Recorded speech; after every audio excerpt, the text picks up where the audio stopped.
Hello guys, welcome back to our Pakistan reaction channel. हम 3 दिनों से मैं हूं मिस्टर बतलू और मेरे मैं साथ हूं मोहम्मद शाबान और मैं हूं जुनैद। आज भाई मैं आपको दिखाने जा रहा हूं एक ऐसी गाड़ियां ऐसी गाड़ियां ना कि जो कि जुलाई में लॉन्च होनी थी लेकिन नहीं हो सकी अनफॉर्चुनेटली। और अगर लॉन्च हुई होती तो उन्होंने लाजमी हमें बताना था कि भाईजान ये लेटेस्ट गाड़ी लॉन्च हुई है, आप इस पे लाजमी जो है ना वो रिएक्शन वीडियो लेके आए। अभी तक रिव्यू ले आए होते। नहीं हाँ। बता देंगे आज ही जो एक दो हुई है वो हमने कवर किया, ब्रीजा हुई है वो हमने। बाकी और तो कोई पता नहीं। अब ये कितनी गाड़ियां, 5 गाड़ियां 10 गाड़ियां भाई 5 गाड़ियां लेकर आए हैं हॉटेस्ट क्या बात है। सेडान में रिव्यू डालें यार सेडान नहीं होगी इंडिया में। आप कॉम्पैक्ट हाँ एसयूवीज का दौर चल यार। 7-8 लाख रुपए में 7 लाख रुपए में जो एसयूवी दे रहे हैं वो सेडान क्यों लेंगे भाई, क्यों लेंगे? जिसकी लुक अच्छी हो, लुक जाए भाड़ में। चलो भाई देखते हैं। एसयूवी लेते हैं वो 7 सीटर गाड़ी लेते हैं भाई, फैमिली गाड़ी। चलो भाई चलो देखते हैं किसके पास भाई एसयूवी है ये जरूर बताइए। हाँ लेट्स स्टार्ट। वेलकम कार्स जो गैंग। खरीदने वालों से ज्यादा आजकल गाड़ियां लॉन्च हो रही है। मतलब हर दिन कोई ना कोई गाड़ी लॉन्च हो जाती है। जैसे जुलाई मंथ में ही अब तक निसान टेक्टोन लॉन्च हो चुकी है, नई क्विड लॉन्च हो चुकी है, कोडियक आरएस लॉन्च हो चुकी है। इससे ज्यादा टाइम तो मुझे वीडियो एडिट करने में लग रहा। और फिर भी जुलाई में 5 और गाड़ियां पेंडिंग है लॉन्च के लिए। यस, जुलाई मंथ में ही 5 और नई गाड़ियां इंडिया में लॉन्च होने वाली है, जिसमें फेसलिफ्ट हो सकता है यार तुम लोगों ने आज मेरा सिस्टम खत्म कर दिया, इसकी तार ही नहीं लगाई भी और रुकता ही नहीं है वो। से लेकर एकदम नई फ्रेश गाड़ियां तक शामिल है। सो अब चलो जब पेंडिंग है तो एक एक करके बात करते हैं इन 5 अपकमिंग कार्स के बारे में। तो सबसे पहली कार है मारुति सुजुकी ब्रेजा का फेसलिफ्ट या अपडेटेड ब्रेजा। कंपनी ने ब्रेजा को लास्ट 2022 में अपडेट किया था, जो कि अब तक चल रही है। मींस ऑलमोस्ट 4 सालों से इस गाड़ी का कोई भी अपडेट पेंडिंग था। इतने में तो हुंडई वाले 4 नई जनरेशन लॉन्च कर देते, हाँ पर ट्यूबलाइट वाली। एंड नो डाउट अब ये गाड़ी काफी आउटडेटेड सी भी लगने लगी है, स्पेशली इंटीरियर से तो काफी ज्यादा। लेकिन अब फाइनली ये अपडेट हो रही है, जिसको कंपनी ने टीज भी कर दिया है। और ये गाड़ी जुलाई में ही लॉन्च होने वाली है, एक्सपेक्टेड 24 जुलाई को। ब्रेजा फेसलिफ्ट में सच बताऊं तो बाहर से ऐसा कुछ 24-25 को ही हुई है। सही आपने एक्सेप्ट किया, इतनी इसी डेट में हुई है नहीं है। मतलब ऑलमोस्ट सिमिलर लुक्स आपको देखने को मिलेगी जो करंट वाली में आती है। जैसे exact same DRLs, exact same tail lights, means connecting tail lights वगैरह का कोई चक्कर नहीं है। एंड ओवरऑल साइड प्रोफाइल भी सेम ही होगी। हालांकि कुछ माइनर कॉस्मेटिक चेंजेस भी जरूर होंगे, जैसे नई ग्रिल, नया revised front end rear bumper और साइड में भी नए एलॉय व्हील्स। बस बाकी बाहर से तो गंगाधरी शक्तिमान है। इसके इंटीरियर की बात करें, जिसकी इनको सबसे ज्यादा जरूरत है अपडेट करने की, क्योंकि यह भी वाली काफी आउटडेटेड लगती है बाकी सेगमेंट की कार से। और मेरे हिसाब से इंटीरियर में ही ये सबका दिमाग खराब कर सकते हैं, क्योंकि अभी तक जो इसके स्पाई शॉट्स आए हैं उनमें ऐसा कुछ खास डिफरेंस इसके इंटीरियर में नहीं दिख रहा। यानी सिमिलर स्टीयरिंग व्हील और सिमिलर डैशबोर्ड लेआउट वगैरह है। हाँ, स्क्रीन थोड़ी बड़ी जरूर लग रही है अभी वाली के मुकाबले। सो आई होप की कंपनी इसका इंटीरियर अपडेट और प्रीमियम करे, जैसे सेगमेंट की बाकी कार्स भी ऑफर कर रही है। लेकिन नई ब्रेजा में जो सबसे बड़ा और मेन चेंज हो सकता है वो है एक नया engine option. Means currently Brezza में आपको एक 1.5 लीटर का एनए पेट्रोल इंजन देखने को मिलता है, लेकिन टैक्स स्लैब की वजह से इस पर टैक्स ज्यादा लगता है। सो प्राइसिंग वगैरह के मामले में सेगमेंट की बाकी सारी कार्स खेल जाती है, जिनमें 1.2 लीटर का एनए या 1.2 लीटर का टर्बो पेट्रोल इंजन ऑफर किया जाता है। और वहीं दूसरी तरफ ब्रेजा टैक्स के चलते कस्टमर और कंपनी दोनों को महंगी पड़ती है। लेकिन अब मोस्ट एक्सपेक्टेडली कंपनी इसमें एक नया 1 लीटर का टर्बो पेट्रोल इंजन ऑफर कर सकती है, सेम जो इनकी फ्रोंक्स टर्बो वेरिएंट में भी आता है, जो अराउंड 100 हॉर्स पावर और 148 Nm का टॉर्क निकालता है। मींस इस वाले इंजन के चलते कंपनी नई ब्रेजा का प्राइस कम कर सकती है, ताकि ये गाड़ी सेगमेंट की बाकी सारी कार से तगड़ी राइवल कर सके। हालांकि अभी वाला 1.5 लीटर का एनए इंजन भी ऑफर होगा और सीएनजी भी एक्सपेक्टेड ऑफर होगी, क्योंकि उसकी भी काफी सेल्स है ब्रेजा के अंदर। सो ये कुछ चेंजेस थे नई वाली ब्रेजा में। सो देखते हैं और वेट करते हैं इसके लॉन्च का। सेकंड पोजीशन पर जो कार है, आई मीन जो ट्रक है, उसको लेकर काफी लोग एक्साइटेड है, क्योंकि वो चीज ही ऐसी है। यानी नई 2026 टोयोटा हाइलक्स, जो कि इसी मंथ मोस्ट एक्सपेक्टेडली 28 जुलाई को इंडिया में लॉन्च होने वाली है। नई हाइलक्स एकदम चेंज हो चुकी है, चाहे आप बात करो इसके लुक्स की, इसके इंटीरियर की या फिर ओवरऑल फील की, जिसमें फ्रंट से एकदम नई डिफरेंट लुक्स है, जिसमें नई एलईडी हेडलाइट्स, लोगों के बदले टोयोटा की बैजिंग, बड़ी हनीकॉम्ब पैटर्न वाली ग्रिल और नीचे नया रगिड सा बम्पर है। पीछे भी आपको नई एलईडी टेल लाइट्स मिलती है, नया बम्पर मिलता है, साइड में नए एलॉय व्हील्स मिलते हैं, लेकिन वैसे ओवरऑल साइड प्रोफाइल सिमिलर ही रहेगी।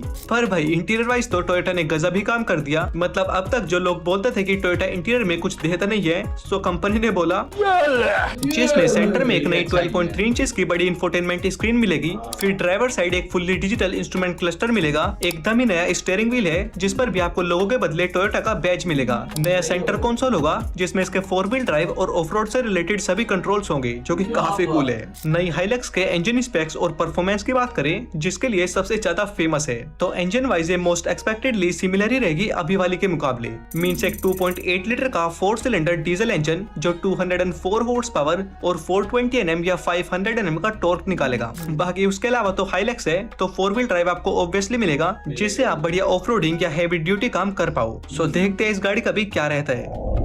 थर्ड कार एक ईवी है, मींस इलेक्ट्रिक कार, जो कि आइस वर्जन में भी आती है और बहुत बुरी पीटी। मतलब आइस वर्जन में तो कुछ खास ऐसे चली नहीं, लोगों ने वैगनार बोल के इज्जत और खराब कर दी। Yes, I am talking about Kia Syros, जिसका अब इलेक्ट्रिक वर्जन भी आने वाला है, सिरोस ईवी, जो टीज भी हो चुकी है एंड इसी मंथ लॉन्च भी होगी, जिसकी रेंज और बैटरी वगैरह सब कुछ रिवील हो चुकी है। नई सिरोस ईवी 2 बैटरी पैक्स के साथ आएगी, एक 42 किलोवाट आवर का जिसमें अराउंड 443 किलोमीटर की रेंज मिलेगी, और एक बड़ा 51.4 किलोवाट आवर का जिसमें अराउंड 526 किलोमीटर की क्लेम्ड रेंज मिलेगी। हालांकि रियल लाइफ में ऑब्वियसली इतनी नहीं चलेगी, थोड़ी कम ही रहेगी रेंज। अपनी स्मॉल 42 किलोवाट आवर वाली बैटरी के साथ ये गाड़ी 135 हॉर्स पावर और 255 Nm का टॉर्क निकालेगी, और अपने 51.4 किलोवाट आवर के साथ 171 हॉर्स पावर और 255 Nm का टॉर्क, यानी दोनों में टॉर्क सेम ही रहेगा लेकिन हॉर्स पावर कम ज्यादा होगी। उसके अलावा लुक्स की बात करें तो वो सिमिलर ही होगा इसकी आइस इंजन वाली सिरोस से, बस 1-2 कॉस्मेटिक चेंजेस होंगे ईवी के हिसाब से, एंड इंटीरियर भी ऑलमोस्ट आइडेंटिकल रहेगा। मतलब आइस इंजन वाली सिरोस तो कुछ खास कर नहीं पाई ऑनेस्टली, सो अब देखते हैं कि इलेक्ट्रिक में कुछ कर पाएगी या फिर इसका भी goodbye. Next car India में एक लग्जरी और परफॉर्मेंस ओरिएंटेड होगी। AMG भाई, ओ भाई ये वो है ना, जापानीज कार है ना, क्या जो हो कि गया? ऑब्वियसली महंगी भी होगी, एंड वो है Mercedes AMG E53 hybrid. Yes, Mercedes अपनी AMG E53 को इंडिया में लॉन्च करने वाली है इसी मंथ, एक्सपेक्टेड 23 जुलाई को। अब क्योंकि एक बढ़िया एंथुसियास्ट कार है, सो इसमें इंस्टॉल्ड है एक 3 लीटर का turbo straight 6 petrol engine and plug in hybrid है, सो इलेक्ट्रिक मोटर्स के साथ भी पेयर्ड है, along with 9 speed automatic gear box. So इस कंप्लीट सेटअप के साथ ये गाड़ी प्रोड्यूस करती है क्रेजी 585 हॉर्स पावर और 750 Nm का टॉर्क, मतलब बहुत क्रेजी है, जिसके साथ ये 0 to 100 को सिर्फ 3.8 सेकंड्स में छू सकती है, और 280 किलोमीटर पर आवर तक की टॉप स्पीड को भी। लुक्स वाइज भी ये गाड़ी काफी स्पोर्टी और एग्रेसिव है, जिसमें फ्रंट में ऐसे बड़ी सी blacked out grill, AMG headlights, 19 inches के स्पोर्टी एलॉय व्हील्स, पीछे भी star pointed matrix tail lights, ducktail spoiler, diffuser और बढ़िया साउंड के लिए क्वाड एग्जॉस्ट सिस्टम भी मिलता है। सिमिलरली इंटीरियर में भी आपको 3 screens, AMG sport seats, AMG steering और बढ़िया एम्बियंस मिलती है, जिससे आपको ड्राइविंग में भी मजा आए। बाकी प्राइसिंग वगैरह भी कुछ कंफर्म नहीं है, लेकिन ऑब्वियसली महंगी होगी, अराउंड 1.5 करोड़ के आसपास। सो पैसे है तो ले लेना भाई। और हमारी लास्ट 5th कार है होंडा की, जो कि कभी कभार गाड़ी लॉन्च करती है 100 की। मींस होंडा की नई ZR-V या ZR-V, जो कि वैसे तो मई में ही डेब्यू हो गई थी, लेकिन इसका लॉन्च एक्सपेक्टेड जुलाई के एंड तक होने वाला है। मींस प्राइसिंग वगैरह और सब कुछ। होंडा इस गाड़ी को इंडिया में CBU रूट से लेकर आई है, मींस प्राइसिंग ऑटोमेटिकली ज्यादा होगी, एक्सपेक्टेड 40 से 50 लाख के बीच में। ZR-V में आपको एक 2 लीटर का 4 सिलेंडर पेट्रोल इंजन मिलेगा, जो कि इनके dual motor strong hybrid system के साथ पेयर्ड है, along with ECVT gear box, जिसके साथ ही SUV 184 हॉर्स पावर और 315 Nm का टॉर्क निकालेगी। मतलब सच बताऊं तो प्राइस के हिसाब से पावर वगैरह से कुछ मजेदार नहीं है, हाँ लेकिन स्ट्रॉन्ग हाइब्रिड सिस्टम है, सो माइलेज में तो ये मजे दिला देगी। मींस कंपनी इसमें ऑलमोस्ट 23 का माइलेज क्लेम कर रही है, जो कि इतनी बड़ी SUV के हिसाब से काफी कूल है। बाकी काफी ऐसे क्लासेस से लुक्स मिलती है, इसके फ्रंट से आपको थोड़ी बहुत मजराटी की फील भी आएगी। सो ओवरऑल लुक्स और इंटीरियर वाइज तो गाड़ी बढ़िया है, लेकिन पावर थोड़ी कमजोर है, एंड वो ज्यादा इसलिए भी लग रही है क्योंकि ये गाड़ी CBU रूट से आई है। सो इसका प्राइस ज्यादा है, अगर प्राइस कम होता तो फिर भी पावर थोड़ी बहुत जस्टिफाई हो जाती प्राइस के हिसाब से। ओके, तो यही थे कुछ अपकमिंग कार्स जो कि जुलाई में अपकमिंग कार्स इन इंडिया, जिसमें से दो जो है सिर्फ वो उनका हमें आइडिया नहीं है, AMG और एक वो जो वैगन आर वाली बताई थी, हाँ साइरस या कोई इस तरह का नाम था।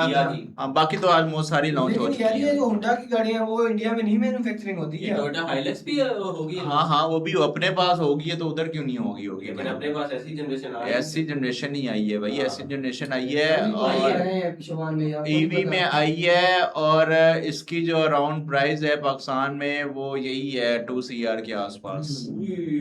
लेकिन मैं पूछने चाह रहा हूँ कि होंडा वाले जो वो इधर गाड़ी मैन्युफैक्चरिंग तो करते हैं, हाँ, तो वो फिर पता नहीं बाहर से क्यों लेके ये आए हैं, बाहर से कैसे, कोई उन्होंने खुद अपनी कंपनी में बनाया होगा उधर ही कोई प्लांट कोई में, तो आइडिया, इसलिए- no idea bro, no idea बाकी ब्रो। मुझे जैसे होंडा होंडा ही- के ये ZR भी जो इन्होंने लॉन्च किया है हाँ। इंडिया में, ये पहले से ग्लोबल लॉन्च हुआ हुआ है, काफी हाँ, महीने हो गए इसको। तो ऐसा ही लेकिन है। इंडिया में अभी क्यों नहीं मैन्युफैक्चर हुआ और वो क्यों इंपोर्ट किया गया है, ये कोई आइडिया यार नहीं है। मुझे जहाँ तक लगता है ना कि ये जो सैरोस गाड़ी आई है ना उनके साइरस, वो अच्छी है गाड़ी, हाँ, क्योंकि बिल्कुल। उसकी प्राइस भी 10 लाख से नीचे ही होगी, हाँ। 10 लाख 12 लाख इतने हाँ, की, और बिल्कुल बहुत ही ऐसा ही है। जबरदस्त लुक और में। अगर आप भाई कॉम्पैक्ट अगर साइज मेरे में हाँ। SUV ढूंढ रहे हैं तो वो तो ऑप्शन लाजमी जाके वो हाँ। बाय कर सकते हैं आप, और बाकी- इतने कम बजट में। बाकी जो शशके वाले लोग हैं वो तो भाई AMG ले लें, क्योंकि वो वही AMG आती नहीं है। यार, ये कोई लीड क्लास ही लेती है वैसे, अदरवाइज कोई प्रेफर नहीं करता, हाँ। क्योंकि ये महंगी 1.5 करोड़ हमारे लिए कुछ ना हो, इंडियन करेंसी में 1.5 करोड़ बहुत बड़ी अमाउंट है। हाँ। तो ये गाड़ियां जैसे अगर हम इसको 3 से मल्टीप्लाई करें तो फिर भी ये गाड़ियां हमारे पास सस्ती हैं, क्योंकि हमारे पास जो AMG की गाड़ी है, ये वाली जनरेशन है, जो लेटेस्ट जनरेशन है, वो कम से कम 12-13 करोड़ 14 करोड़ इस तरह करके ये गाड़ियां, 14 करोड़ की। ये मैं भी मिनिमम बता रहा हूँ यार, मतलब कि इस प्राइस रेंज से स्टार्ट होती हैं गाड़ी। ओके, उसके बाद अगर ये- टैक्स वगैरह लग गए तो बस हाँ। फिर ये गाड़ी ऊपर की ओके, निकल तो ये थी हमारी आज की वीडियो। अगर तो आपको हमारी वीडियो अच्छी लगी है और किस किस को ये पता है कि इनमें से सारी गाड़ियां लॉन्च हो चुकी हैं या कम हुई है, ये जरूर बताइएगा। और किसने ये गाड़ियां, इनमें से कोई एक गाड़ी, कोई तो व्यूअर होगा जिसने न्यू गाड़ी ली होगी, वो भी की जरूर होगी। बताइएगा। Yes. तो मिलते हैं फिर नेक्स्ट वीडियो में। हमारे चैनल को सब्सक्राइब करें। टिल देन Take care, जी। जी।